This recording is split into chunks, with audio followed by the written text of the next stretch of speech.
નરોડા સ્મશાન ગૃહથી એ વિંજોલ એટલે express highway સુધીમાં લગભગ 1200 કરોડ રૂપિયાના ખર્ચે આખો આપણે મિત્રો આ ખારીકેટ કેનાલ બનાવી છે. અને બીજી લગભગ આગળના દિવસોમાં એક્સપ્રેસ વેથી ઘોડાસર એટલે વટવા સુધી એ બીજી 1000 કરોડ રૂપિયાના ખર્ચે એ 8 તારીખે અમિતભાઈ શાહ સાહેબ અને માનનીય મુખ્યમંત્રીના વરદ હસ્તે આ આખા એ રોડનું લોકાર્પણ થવાનું છે, ત્યાં ખાતમુહૂર્ત થવાનું છે. મિત્રો આ નાની ઘટના નથી.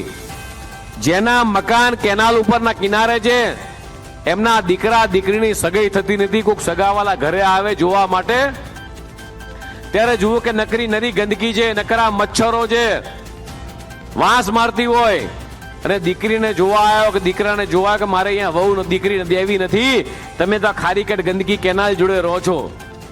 અને મકાનના ભાવ મને પોતાને યાદ છે કે જે મકાન અહીંયા 10 લાખમાં મળતું હોય ત્યાં 25,000માં કોઈ મકાન લેવા તૈયાર ના હોય. આજે જે મકાન અહીંયા 25 લાખમાં મળે છે એ જ મકાન ખારીકેટ કેનાલનું મકાન એ 1 કરોડ કરતા નીચે નથી મળતું મિત્રો.